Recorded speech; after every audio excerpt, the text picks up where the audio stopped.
Hey guys, Anthony here with a special contest announcement.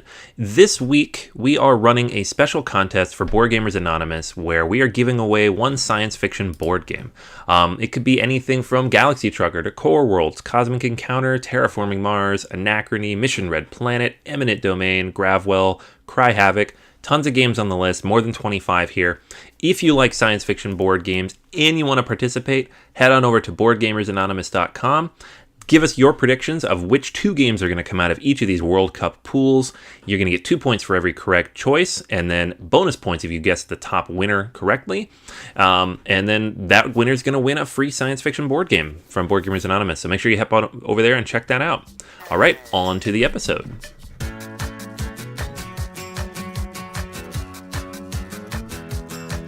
Every Night is Game Night, episode 88, Kickstarter Mega-Pod.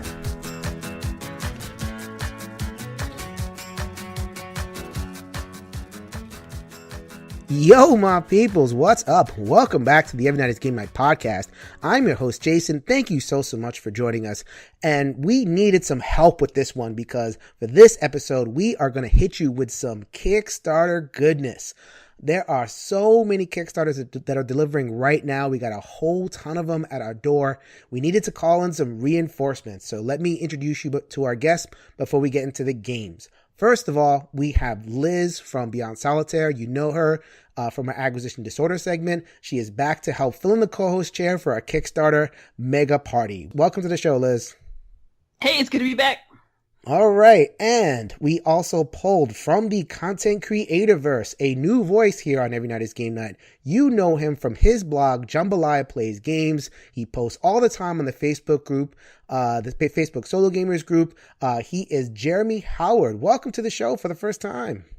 Hey, thank you for inviting me. Thank you, all party people, and I'm happy to be here and share all these games that I have to talk about. We're not gonna have enough time to talk about all these games, so I'm excited.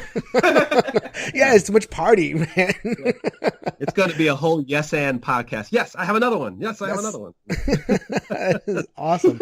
All right, but so before we get started, tell us a little bit about yourself, Jeremy, and how you get, just a little bit about your background as a gamer and founding Jambalaya.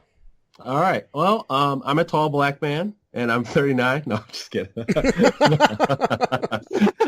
Just gonna leave with that. No. My name is Jeremy Howard. I'm in Milwaukee, Wisconsin, and I've been a gamer since I was a little kid. I'm an only child, so when I played games when I was a kid, and I played every game, came from a big family, so I played a lot of games with all my cousins and my best friends and stuff.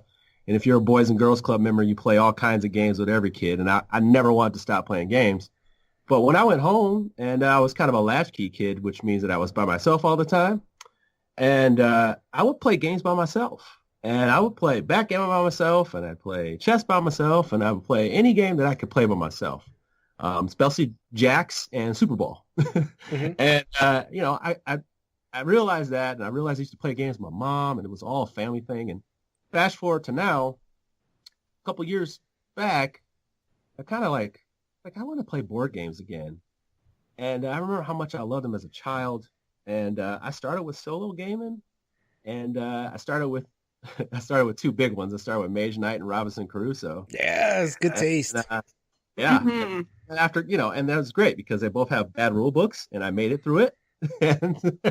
and here I am. And, the Jambalaya Plays Games is really a blog about, all kinds of games. I love all kinds of games. I love them small. I love party games. I love heavy games, which I don't cover any right now. But that's kind of my interest. And I love solo games because that's primarily what I do. But a lot of games that I cover are kind of all over the place, and I like that. So if you ever come to my blog, that's what you're going to see. Or that's what you're going to see me posting about. A big jambalaya of games, as it were. All right. I don't hate them. I love them all, man. I'll give it a shot. I'll give them a shot. You have a crappy game, I will give it a shot. I don't care. I don't care how silly it looks. I'll give it a shot. All right. So today's episode is going to be all about the Kickstarters. So we've got a bunch of Kickstarters, which either one of the three of us have played, and we'll be able to comment through them. No discussion today. We have too many games to talk about. So we're going to be rolling through the City of Kings, Centauri Saga, Role Player, Monsters and Minions expansion, Street Masters, and Renegade. So a lot on the table. Also, the thing that is linking all of these games is that we did preview series episodes for all of them. And I will run through the different episodes if you want to get more kind of in-depth with the designers and the publishers and all that about all of those games. So I'm really excited to be able to put all this stuff together for you. We are going to get to that in just a second. But Liz, you are right here. Usually we have to jam in the In Liz We Trust segment after the fact, but you are right here. Yes, trust me. Oh, yes. So I can encourage everyone's acquisition disorder in a different way this week because I'm actually here talking to you. And this is also a slightly different acquisition disorder segment because we are not going to talk about a Kickstarter campaign this week. This week we're going to talk about Detective, a modern crime board game for Portal Games. They are doing their own pre-order thing at detectiveboardgame.com and not on Kickstarter. So Detective is a story-driven board game for 1 to 5 players. And the point of the game is that you're solving a series of connected cases over the course of a long campaign. So there are like 5 cases in the box. And you solve them one by one, and they interconnect and like create this larger web of crime, I'm assuming. It sounds pretty cool. But it's also supposed to be a fairly rules-light game. You're supposed to be using your imagination and your wits to make it through the cases. You have to take notes. You have to apply information from previous cases.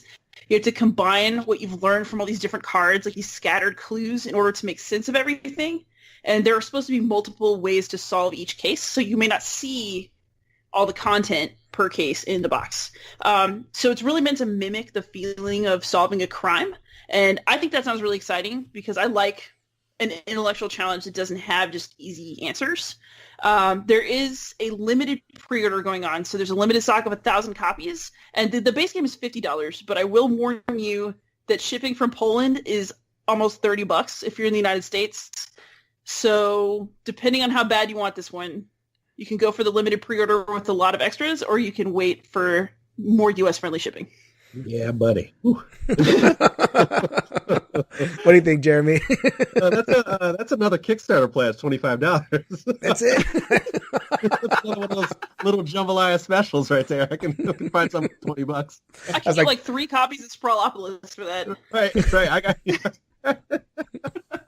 Oh, you want to talk about Sprawlopolis? My goodness, that game's good. Well, by the time this drops, the Sprawlopolis campaign might be over. So they just come and go, all that kind of thing. So what a little solo game, man.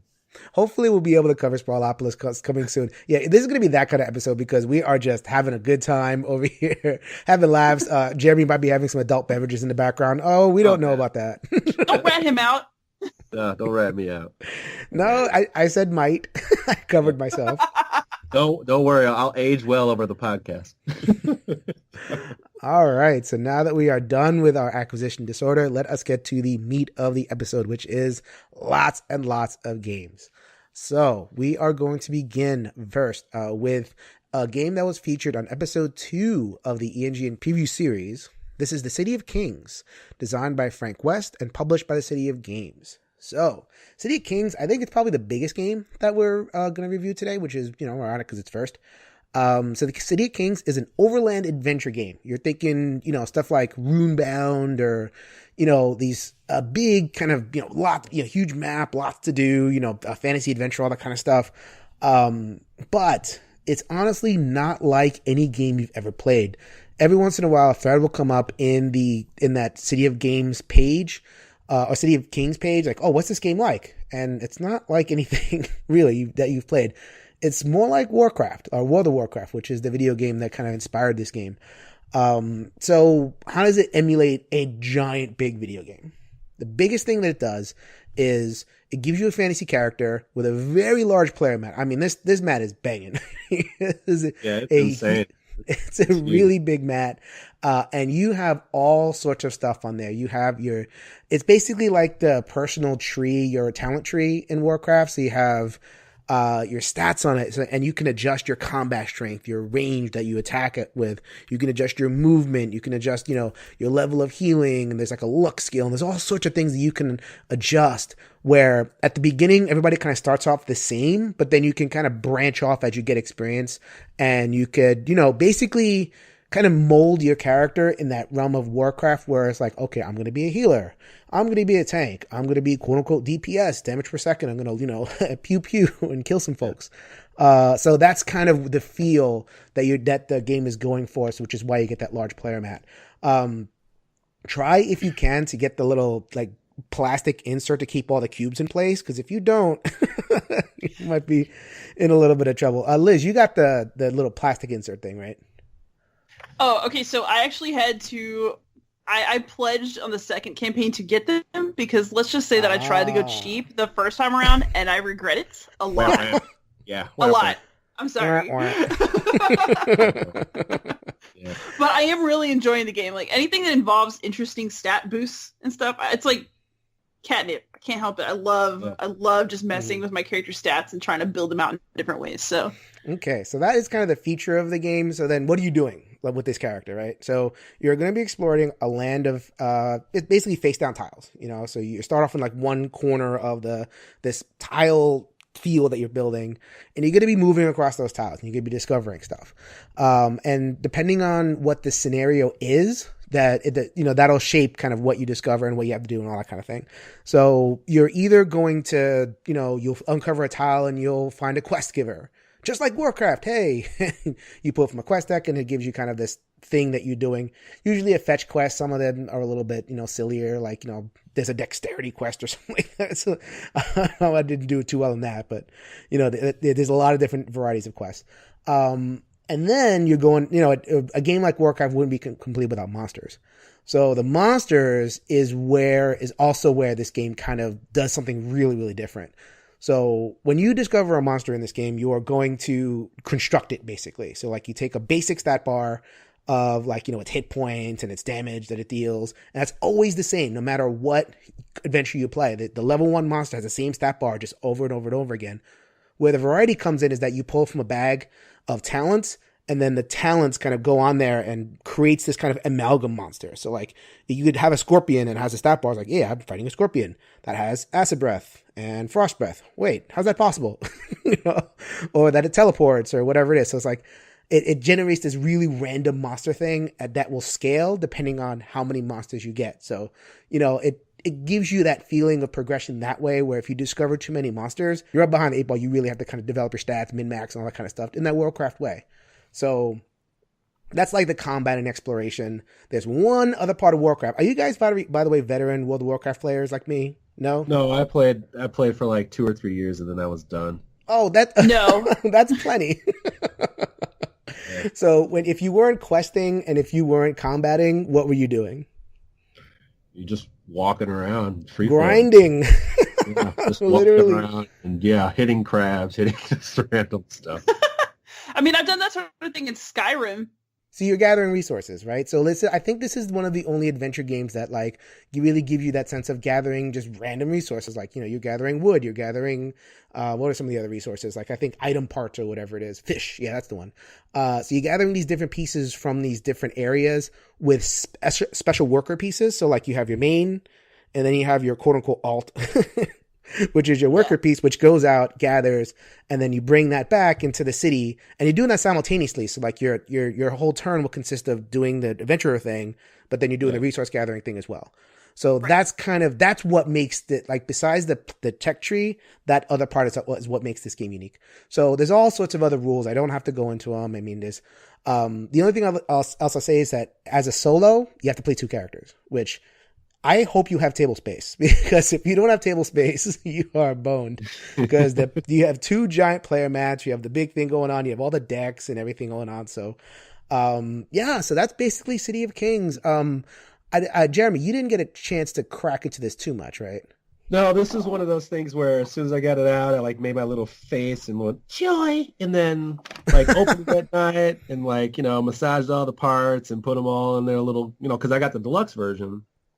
So I was all pumped, and then I looked at my pile of shame and I said, well, I'll just put it right next to that, right? And I haven't played it yet. So really excited at some point in my life that I will play it.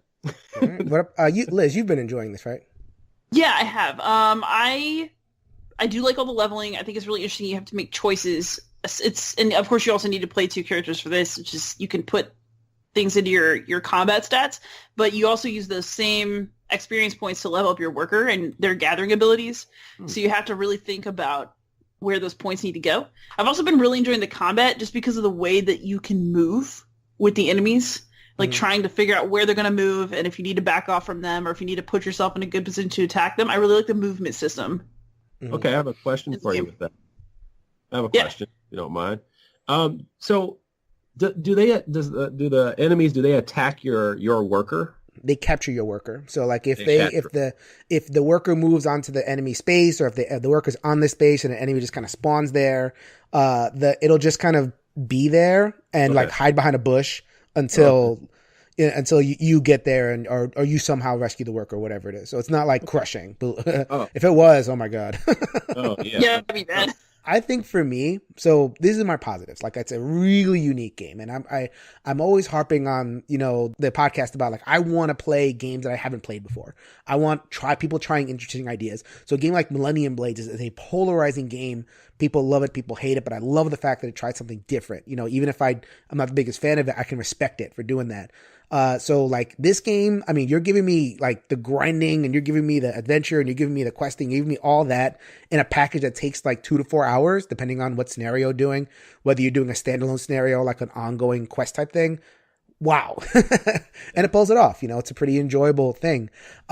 Liz, I think you and I are on the same page for liking the same thing the most, which is the player leveling system.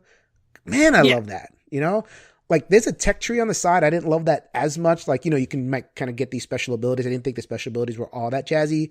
But, like, that combined with, you know, raising your stats and raising your, you know, I'm the tank now. And, like, when you go into, like, the back half of some missions, and we feel really different. And I really, really appreciated that growth. I agree with that. Although what's interesting is that with some of the stories, you have to really... Sometimes you can actually do your tech trees wrong. And you're leveling wrong, and you have to figure out exactly how you want to do your stats, which can be a little bit frustrating. But you'll be going through a mission and you're pumping up like combat, and then the quest will kind of turn over and say, oh, now you have to gather 30 wood. It's like, oh. Exactly. Yeah. Oops. If you know what's coming, you can kind of set it up, but like that is a big surprise for your first game. That's not so great. Actually, you know what? Because that's actually my biggest negative with the game. I think it's a very solid core. I think the player leveling system is cool. The monster system is cool. The monster crafting is cool. Dice Tower didn't love it so much because it was all random. And I mean, give me scorpions with acid breath any day. That's cool. But the way that the quests play out, how it can be so random. Like, you can just have the easiest time of things. Like, you know, you're looking for a certain tile and the tile just happens to be next to your city. Ooh, you know, I'm there. Yeah. But then you lay it out again and the tile is all the way on the other side of the board, and it's a completely different game, probably more frustrating game.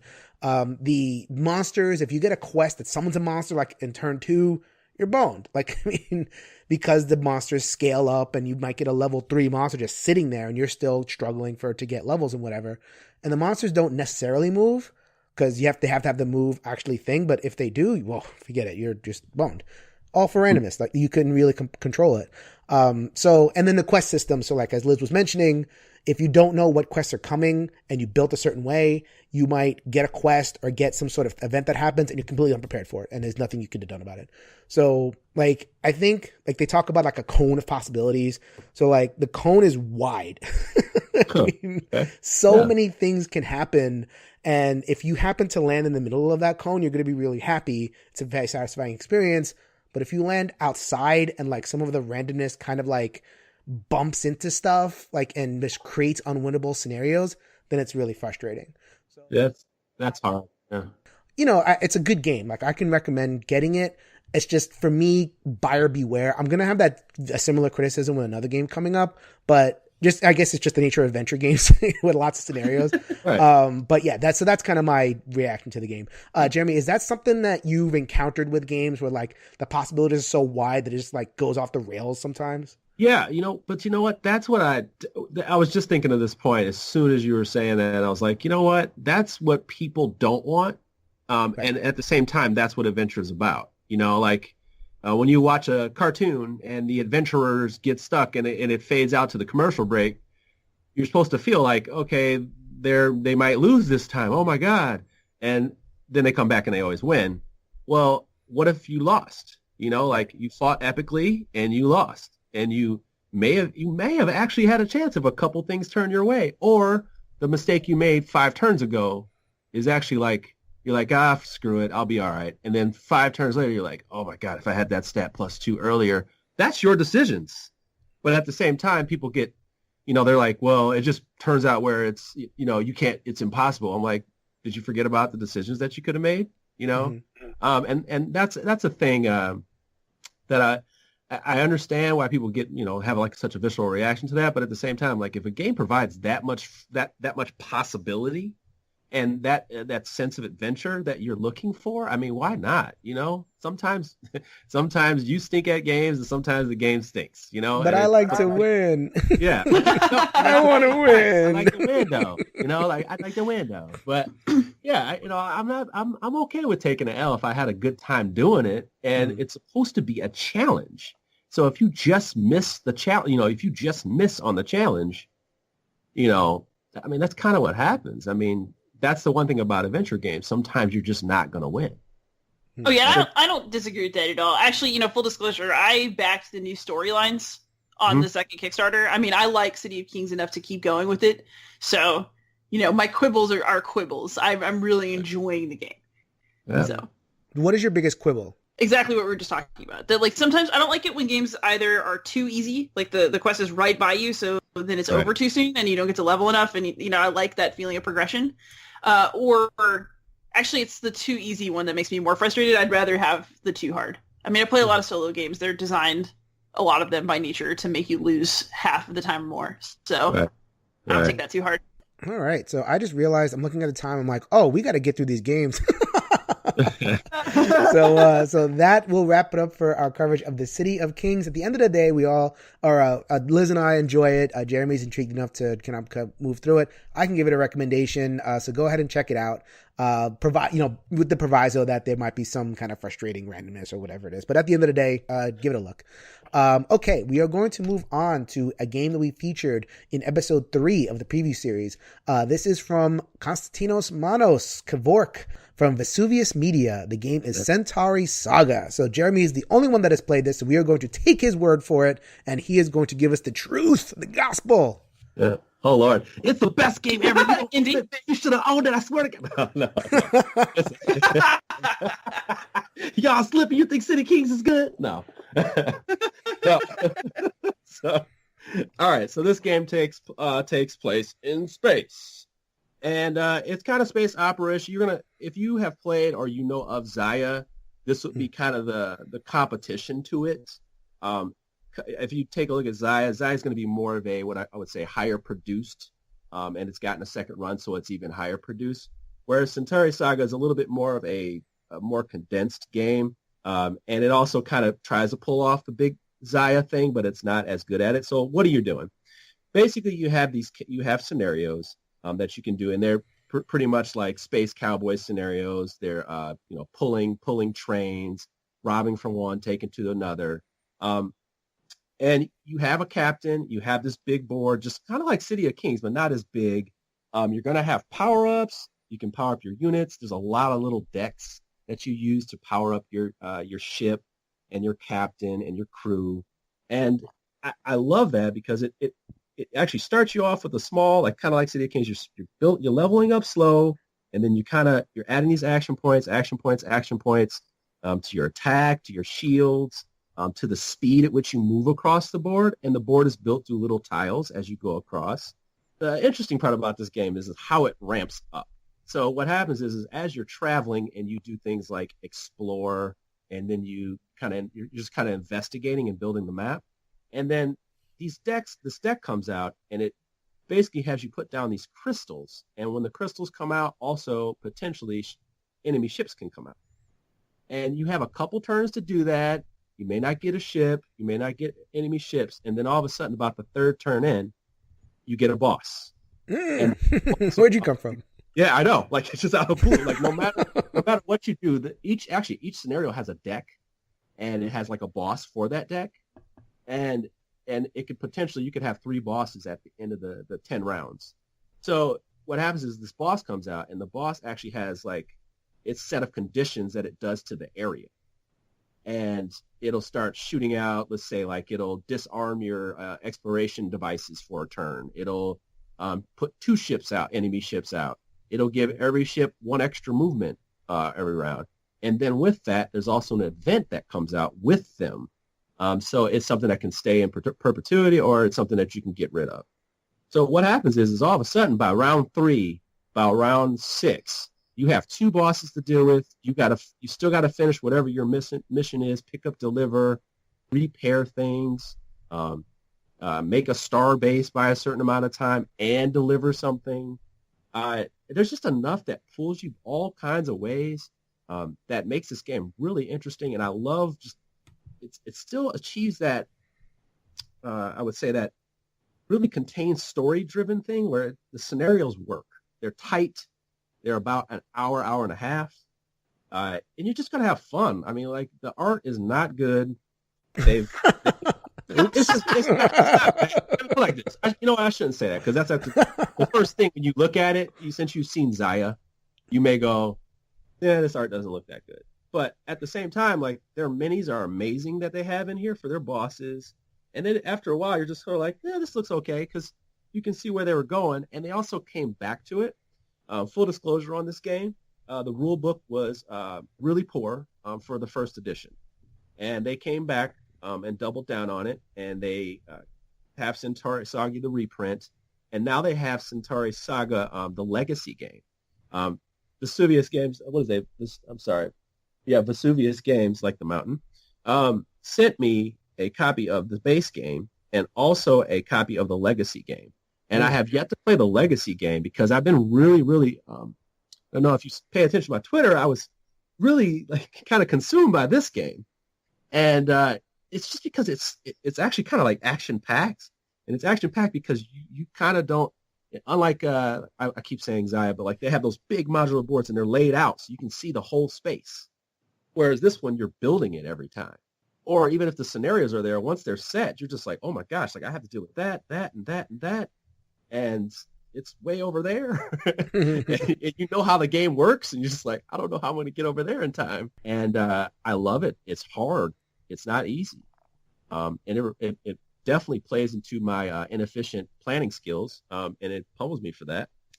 And that's why you just like to lose, man. You know what? I'm a good loser, though. You know? I'm a good loser.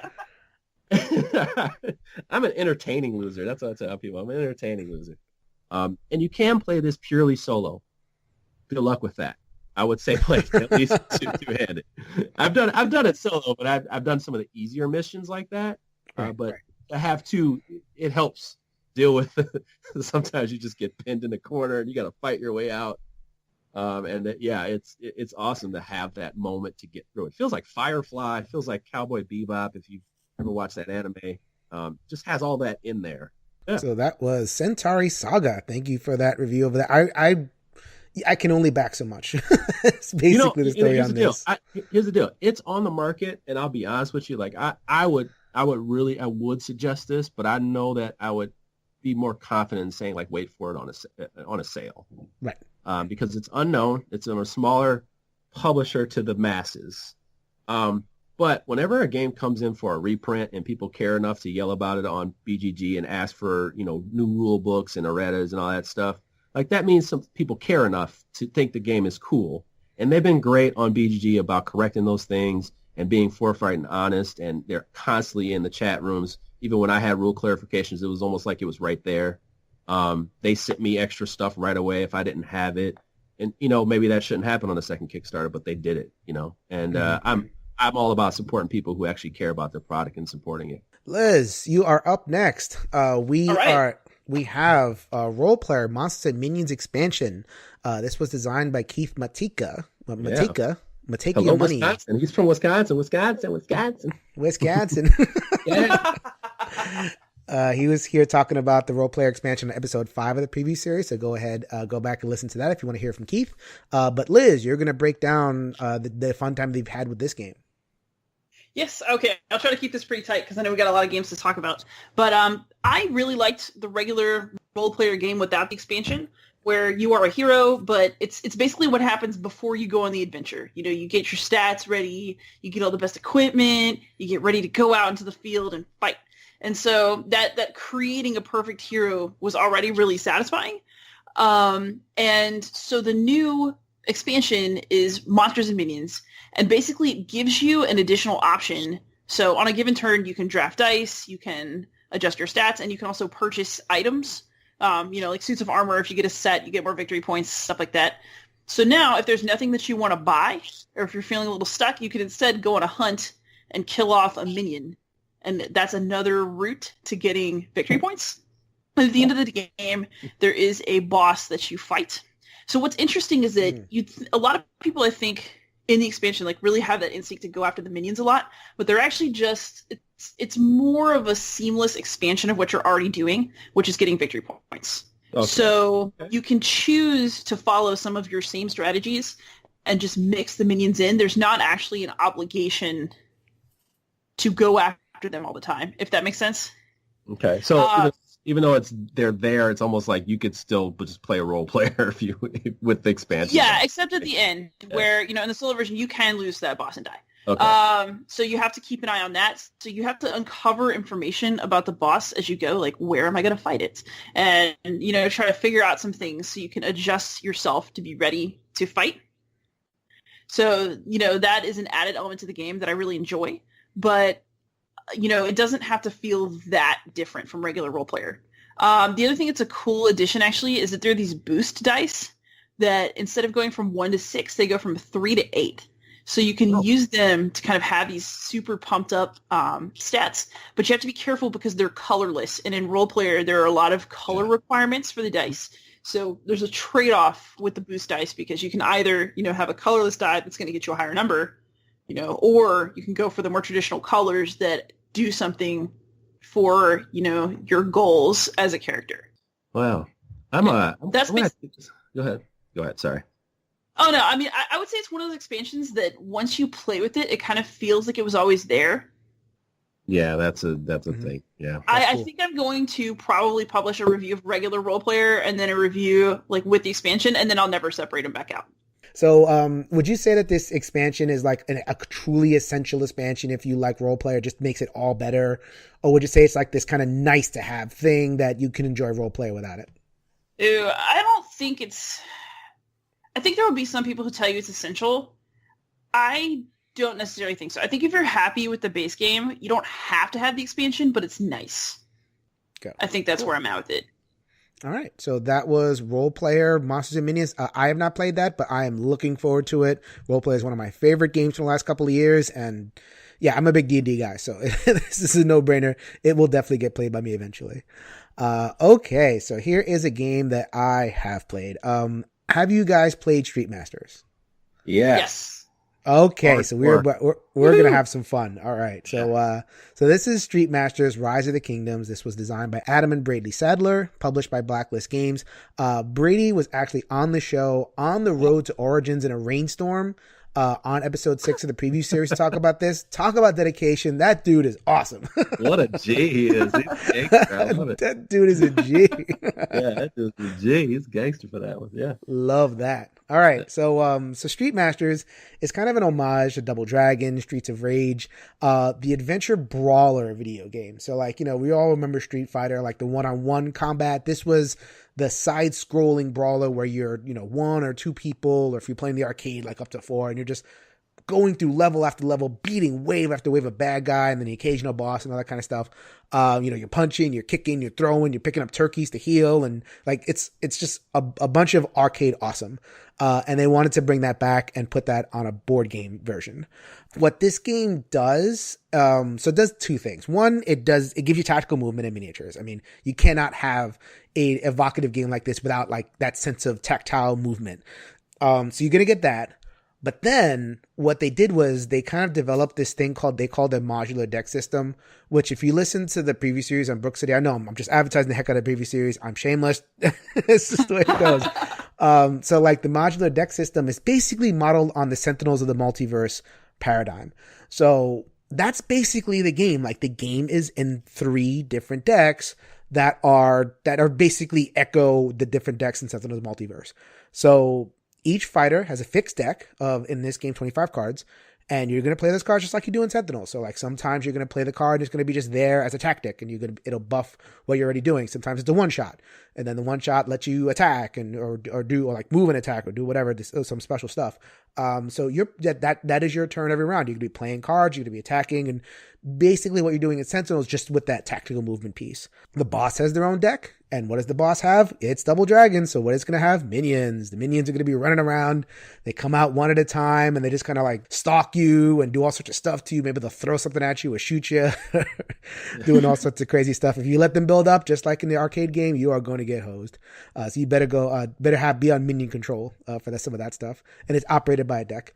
And then the thing I think that separates this game out, in Sentinels, I found that the environment deck was kind of it was cool, but it sometimes presented a hindrance because it was kind of weird. It's more to track and all that kind of stuff. I think the stage deck in Street Masters really makes it shine because it sets the motif of the game. Like it creates a different thing for the boss to do. So you can be in the weapons depot and the boss is trying to gather, powerful ordnance. And if it gathers the ordnance, it'll hit you hard and all that kind of stuff. Or you could be in the cryogenic freezer and they're trying to create clones of like super soldiers and whatever it is. It's that stage is wild. That stage is impossible. We'll get to that in a second. It's ridiculous. It's so ridiculous. We'll get to that one in a second. So you're like, if you know the Sentinels of the Multiverse engine and you know tactical movement engine, picture putting those two together and you have about 85% of what Street Masters is doing. So in terms of the combat resolution is dice rolling. What they did was they made the dice such that there's no missing. So like you can either attack and you roll your attacks and it's fine, or you can roll defense dice, which is less satisfying, but you get defense tokens, which you can use. Like, okay, so you get the defense token, and then if a minion hits you, and you hit your defense, either your grapple defense, your fight defense, whatever, it turns into a power-up, and then the power-up is useful to kind of supercharge a character. So you've played these fighting games, you reach like an over limit or whatever it is, you can do more, like you flip your card, you can do like a bigger attack. And that, I thought that was pretty cool as well. So that's kind of how attacking and defending works. So the one thing I love about that is that there's really not a bad roll. Like there really isn't. Like when it comes down to it, it just changes the strategy roll.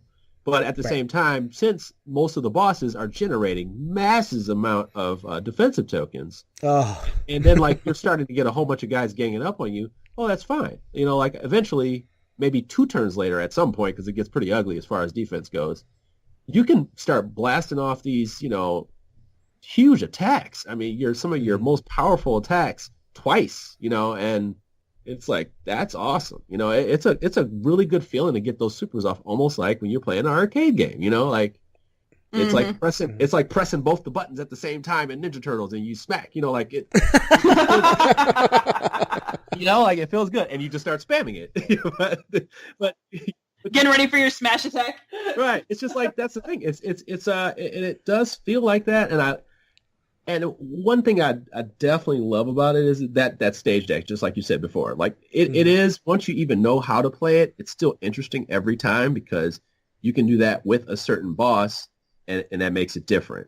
And then the bosses are different; that they almost feel like their own stage in themselves. I like the character decks; they're really kind of. There's that one that's a cop, the girl that's a cop, and she's kind of like a support, but even on her own, she's just a really interesting.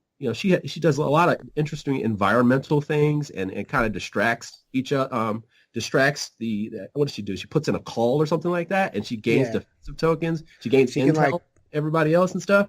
I was just like, this is really interesting. She can like punch anybody on the board with her long arm or the law card. It's like, okay. I was just like, she just like, and she's such it's so kick her butt real fast. I'm thinking, they can kick her butt real fast.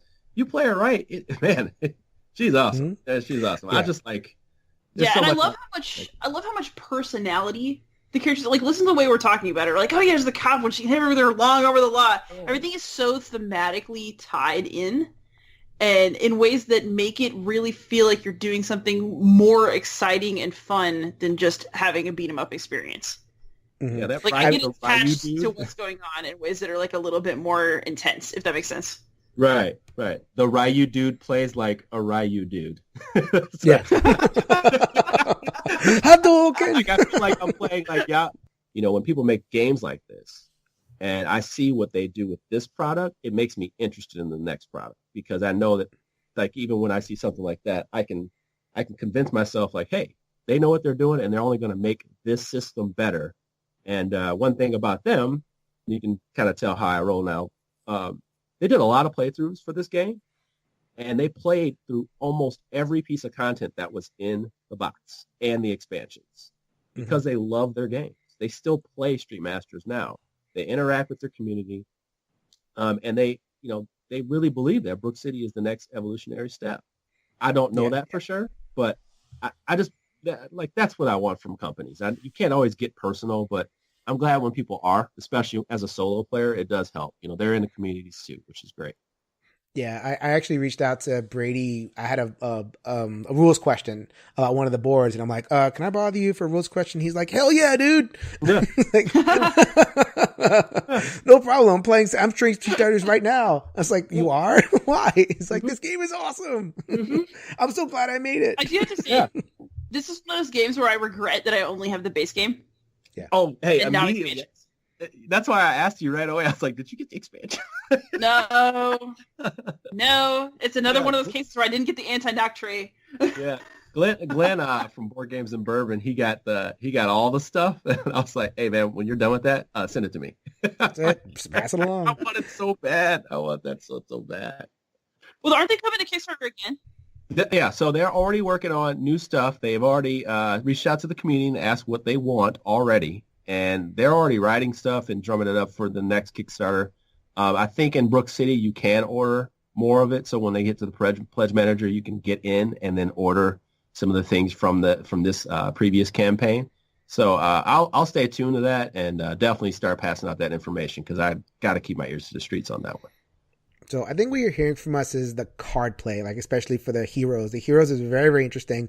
If you've played Sentinels, it feels a lot like Sentinels in terms of each deck feels different. Each deck, you play your tactics cards and the tactics kind of interact with your one shots. And then, if the board shuts down a certain tactic and you can kind of change a little bit, not too much, but like enough to keep it interesting. That is the way they did that. They just nailed it right on the head. The modularity is great. The environments. Oh my God. The environments that we were going on about the cryogenic chamber. Like it's a board where they're cloning people and you have to the enemies are trying to turn on the clone machines. You have to try to turn off the clone things. It's just like a big chaotic thing. It's pretty awesome. So then, I have a couple of negatives for the game. They're not like huge, but they're definitely there to note. So the number one reason why people don't like Sentinels in a multiverse is all the tracking.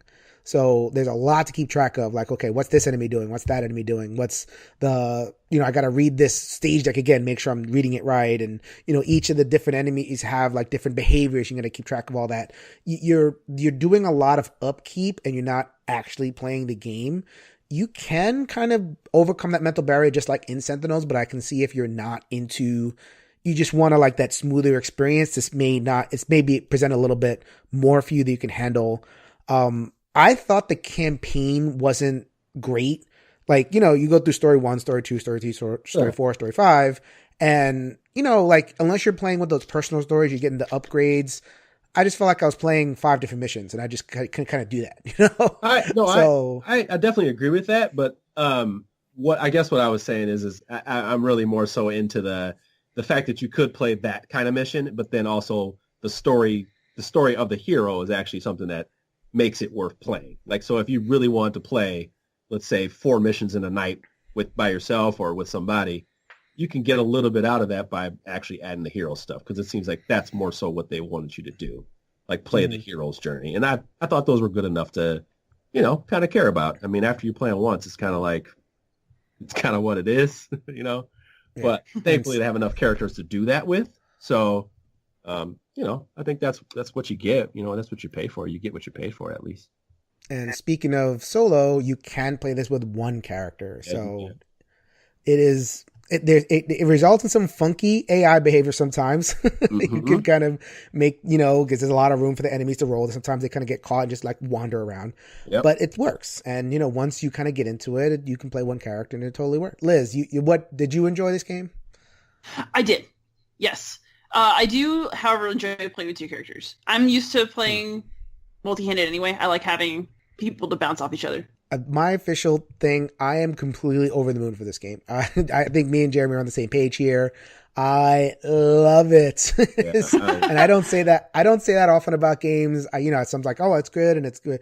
I love this game. It is rocketed into my top 20. I have only played it a couple times. I love Sentinels. Sentinels in my top 5. Like I love, and I think like this game, I was expecting kind of a poor man's version of it because I'm like, 25 cards. The Sentinels decks are 40 cards. This is how much the variety here. But the personal deck plus tactical movement plus the stage, boom, boom, boom. You put all that together and it is a brew of awesome. It has that theme. Like Jeremy was saying before, the theme just sings in this game. There's no like ridiculous kind of things you have to think about. And it's a video game, so you can kind of, a turkey heals you 3. You have a little loot deck that comes out. But in the video game, it works. It's so cool. Yeah. I cannot, please get into whatever next Kickstarter comes around, or if you want to get in on Brook City and order some of the Street Masters stuff. I cannot recommend this game enough. I think we're all on the same page. Jeremy, you're totally in on this, right? Yeah. By the way, guess what I'm looking at, guys? I have no idea. I immediately after playing 2 games of this, I got out my paint, got all my paint stuff out, and immediately primed 15 characters right away. Straight away. I was like, you know what? We're not playing around here. We need to get this taken care of. Okay, my house is so full of sad gray miniatures because I have no artistic skills at all. Yeah, and I just I for some reason, like that's the thing. There were certain games that do that to me, and it's been about 2 years to do that. Since then, actually about a year and a half. I painted my Mystics, but this right here, I want to paint this. Like I really care. Like I care about this game. It excited me that much. So yeah, I can't recommend it enough. Same here. So that is us gushing about Street Masters. I real honestly took by surprise, guys. I was not expecting to be this over the moon for it. I totally am. Okay, so we are going to talk about our last game. We are running pretty long, but whatever. We are talking about all sorts of random Kickstarters. Let's just get it done. The last game that we are going to talk about is Renegade. This was designed by our friend who has been on the podcast before, Ricky Royal, and is that's the man right there. Published by Victory Point Games. We talked about it on episode 7 of the previous series. So I'll run through it really, really fast, or as fast as I can. So in this game, you are a hacker in a dystopian future. Your society has been taken over by a sentient supercomputer named Mother, and your job is to hack into Mother and mess around in there, either by introducing negative elements in the program or rearranging the internal circuitry or doing something. Like you're going in there, you're mucking things up. That's the story of the game. Does the story kind of really play out in terms of what you're doing in the game? Kind of debatable. Because at the end of the day, like this is an abstract puzzle game. It's an abstract game. That's what it is. Yeah. Abstract game. Yeah. So it's funny because like you read the BGG page and it has 3 paragraphs of like flavor text of like, this is Mother and this is this and you're in this and you're in this. Oh, and by the way, it's an abstract Euro deck builder. Right. It's like, it does not compute. Well, didn't this game go through multiple themes before they settled on the hacker theme? This is the second theme. Yeah, I feel like I remember, reading somewhere that this wasn't even the original theme, that it was just is a re-theme. But I mean, the game works fine. It's just, Right. Yeah. So that's what's going on with the theme. So in terms of gameplay, if you've played Mage Knight, you will recognize the actual way your character interact with the board, in the sense that you'll start with a hand of simple cards, and you have a deck of 15 cards, and they'll let you perform basic actions. You can move, you can deploy little helper bots. You get little helper bots like the red and yellow and whatever. You can upgrade those bots into like these terminals that basically let you do all more awesome things. Or you can attack these black little circles that are called sparks, and they represent the computer countermeasures. So, and everything is based on the card play, just like Mage Knight. So just like Mage Knight, it kind of has this simple deck building mechanism where you have your cards, but then at the beginning of your turn, you get to cash in your card for an upgraded card. And it made sure you put it on top of your deck. In this game, you just get it. So it's like, okay, I get a special card. It's like right now. So you get to play your upgraded cards right away because this game is very zippy. I mean, it's thinky, but there's not a lot of turns. So you better get those cards. You got to get moving. You got to get absolutely moving this game. So that's the deck building. And your deck is always 15 cards big. It's 3 rounds, 5 cards of card play each. So you're going, it's always 15 cards. So you swap in, swap out a card, and that's how you improve your deck. And then in each of the phases, so there's kind of 3 rounds to each kind of scenario. And you go through one scenario, then a silver, a copper, a silver, and a gold scenario. So you go through these 3 different objectives that you're doing, and then you kind of try to accomplish some sort of goal. Obviously, the copper one is a very easy goal, just like, have a bunch of helper bots around. The silver is going to be a little bit more complicated, and the gold is like, oh my god, how am I going to get this done? Kind of thing. Yeah.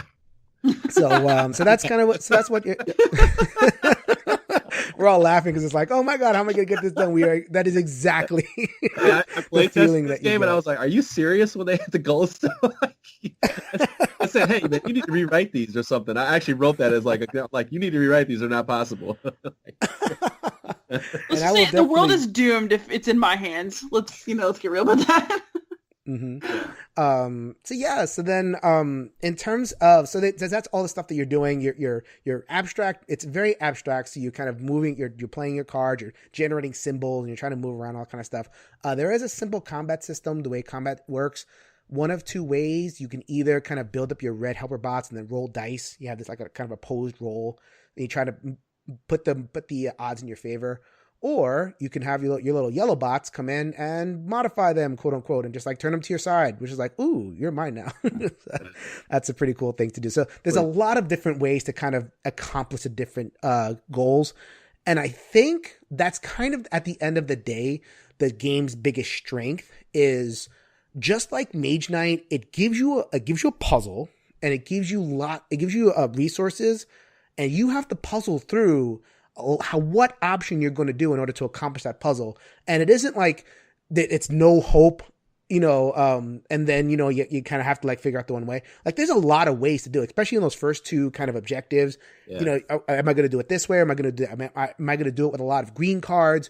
Or am I going to do it with a lot of blue cards? Or am I going to kind of mix up and use the special powers and the upgraded cards that I get? And so there's so many ways that you can kind of solve the puzzle. It feels very empowering. So you're not just choosing the best among bad options or the least worst among bad options. You have a lot of good options, and you have to find the best one. And that is very, very awesome gameplay. This is everything I want. I say this line a lot because this is it's kind of my little statement. This is everything I want in a solo game. Like it just is. Yes. It's a puzzle that I want to finish. And it's definitely okay if I lose it, because it's like that journey, the amount of decisions I had to make, just how everything works out, how that puzzle moves and changes, and you know what you have to deal with in each round. You're like, oh, I didn't deal with that, so now I know next time that they're going to have all these added, and I'm going to have to figure that out. And there's just that's great to me. Like that's exactly what I want. I don't want to waste a second of my time or my thought process, win, lose, or draw. I want something that's going to, get me engaged. And Mage Knight is the ultimate of that. And this game, you can tell that somebody was inspired by it, and it happened to be the guy who made me fall in love with Mage Knight. And I was thinking to myself when I was playing this game, I'm like, I can't even say enough like positive things about this game. The art could use definitely a different touch. It's just not my art style. I don't think the iconography is that sexy. I don't like just basically the sheen of it is not my jam. But honestly, I'm really not into art unless the art is absolutely amazing. I just want the gameplay, and the gameplay is it's just so solid. This is one of those games that I play the game, and then I think about the next time I'm going to play the game while I'm at work, while I'm driving the car, there's a lot of, the fact that there are so many different options makes you think, oh, maybe I could have done this. And like, there is some luck. There's card draws or dice, but I always feel a lot of control in the game. And, it unlike, we were talking about City of Kings earlier, right? Where like sometimes things just don't work out because it's an adventure game. This is different. This is one of those games where you feel like there's always something you could have done better when you screw up. And that is deeply satisfying to me. Yeah. Like, I think, okay, so I have a couple of kind of negative things about the game. One, I already mentioned, like the theme integration. I don't feel like a hacker. I feel like I'm just a dry abstract Euroing. I think it has a nice sheen, like you were saying before, in terms of like the theme of it, but that the theme is the sheen, and I don't think it touches the gameplay. And like, like the player mat has all these like contaminant, salvation, virtue, all these like terms, and I'm like, I don't need this to play. Hey, so like, when you have all those, I always just say, like, especially when I write reviews, it's really hard because you just want to be like red, green, blue, red. Like, yeah, you just want to say that red, green, blue, orange. But people, publishers don't like that. It's like, okay, I'll use your language, But yeah, it is. It's really much like the red board, the green card, the blue card. Like yeah, I don't like. Okay, I get it. Like it makes like flavor. Like, and I think the whole package is more flavorful. But I didn't need it to play. Like a good theme. Like with Street Masters has a great theme. Imagining, get punching and kicking, all that kind of stuff really helped me kind of lay out my tactics. I don't need to know what the salvation or virtue or whatever it is in order to play this game. I just need to know, okay, where's my colors and all that kind of stuff. I was going to say that like sometimes theme makes mechanics easier to understand because it feels more intuitive. I would not say that that's true for Renegade. Yeah, right. And then my other one, it's also going on that idea of the cone of possibilities, where I think there are certain times, so like you're going from the copper objective to the silver to the gold, and there's going to be some times where you finish the copper, great, and then the silver comes and it's like, oh, I think I can do that, and then the gold is on the other side of the board, or the gold is just completely and utterly against what you built your deck for, or whatever it is. And that becomes like there's 8 times 8 times 8 possibilities. That's like 7 times 7 times 7, excluding the intro. So 343 different ways the game could play out. Literally 343 different games. Great variety. Great, you're going to be in for, variability, but at the cost of sometimes it'll come out and it's just either too easy or too hard. So it kind of has that same thing that City of Kings has. It's better here because it's tighter. Like in City of Kings, it's like, whoa, there's every option ever. In this game, it's very, very tight. I almost like wanted to like, okay, the game plays out on this modular board. So like you can kind of put the yellow hexes next to the purple hexes next to the red hexes. And it kind of flip between the different layouts. I almost want like standardized layouts so that the different scenarios could come out a little bit more clean. And, I can like scenarios are kind of a little bit more doable, if that makes sense. Because like, I think the way you laid out the board will dictate how hard the scenario is. And it's like, you could have just taken that out and eliminated the problem of having these kind of wonky things happening to you. I understand why he did it. He wanted like looking at the designer diary, he's like, okay, you have to have the modular board and people can kind of lay it out themselves because they have an idea of what they want to do. Nah, just give me a standardized layout and you can solve a lot of problems. To be honest with you, like I do agree with him. But I also agree with you. And I like when people give you that freedom and let you know that the game was designed that way to have that freedom. Like, hey, it's going to work if you do any mission the way you want it, building it the way you want it. But it's also good to say, hey, for beginning players or for easy mode, you can just call it easy mode, or normal mode, you can just have it set up that way. And I mean, I want more options, and most people don't like their hands held, when they play board games, but at the same time, kind of everybody does, so they know the rules or they know how a mission works. So it's kind of between that. Yeah, we don't want like Legend of Zelda, like, hey, over here, hey, hey, but we definitely do want. Listen, right? Arrow. We all want that because it's going to be a heavy game. It's going to be, a heavy puzzle game. So you definitely want something that says, hey, like, this is the optimal way to do it, or these are the optimal people to use for this mission. And that's another one because one of them is like straight up portal jumper. I mean, just like sometimes you need those because there may be a mission where you just have to take things certain places or jumping the board. And yes, by the way you lay it out, and you're choosing somebody who's more like attack heavy and good at destroying stuff, they're going to have a hard time getting across the board, So I definitely agree with that. There's definitely room for both. Yeah, and so I guess at the end of the day, that's not a huge problem. Again, it's not as big a problem as it was in City of Kings, but it did encounter it sometimes where it's like sometimes the copper goal will be build an installation, and then the silver goal will be build this installation next to this server in this way. And I'm like, oh, it just so happened in the first scenario I did exactly what I was supposed to have done, right. And the silver scenario was already completed before I've even done anything. Yeah, I mean, I think what you kind of have to trade off between how much variability and how much how wide the cone is. Obviously, this game chose to be very wide. I think there's some things that could have done to kind of narrow that. But, at the end of the day, I think that's, that it's a choice. It's not like it's a flaw or anything like that. And I can just, kind of go off of that. Other than that, I mean, it's a puzzle, and you either like puzzles or you don't. And if you like puzzles, you are definitely going to like this game. I think that's pretty clear. Yeah, I like puzzles. I like this game.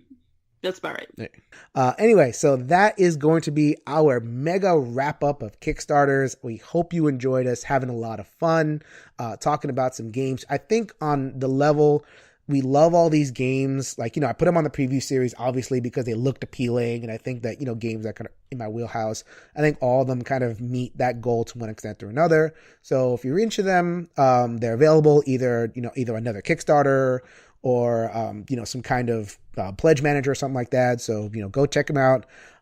Thank you guys so much, Liz and Jeremy, for helping me out with all of these good games. Absolutely. It's always a fun time. Yes, and thank you for having me. It was a pleasure to be on here. And that's going to do it for another episode of Every Night is Game Night. Once again, thank you so much for joining us. And try as I may, I really try to keep this under an hour. But we just had too much fun. We talked about a lot of good games in this episode. I wanted to put them all together because they're all from the preview series, so they all kind of thematically tied together. I was thinking about cutting out the acquisition disorder segment with Detective, but we had a lot of laughs there. So I said, you know what? I'll keep it in. What's a couple of minutes over an hour anyway? So hope you enjoyed it. And yeah, please stick around next week. Liz and Jeremy will be back to talk about more games. We'll keep this nice and short. If you wanted to contact us, please reach out, ENGN_podcast on the Twitter, BoardGamersAnonymous.com, EveryNightIsGameNight.com. They basically go to the same site. If you can, please rate us 5 stars or however many stars you think we deserve over on iTunes and SoundCloud and Stitcher and all that good stuff. All right, that is it. So just going to remind you to go ahead and grab a solo game off of that shelf, and let's make every night a game night.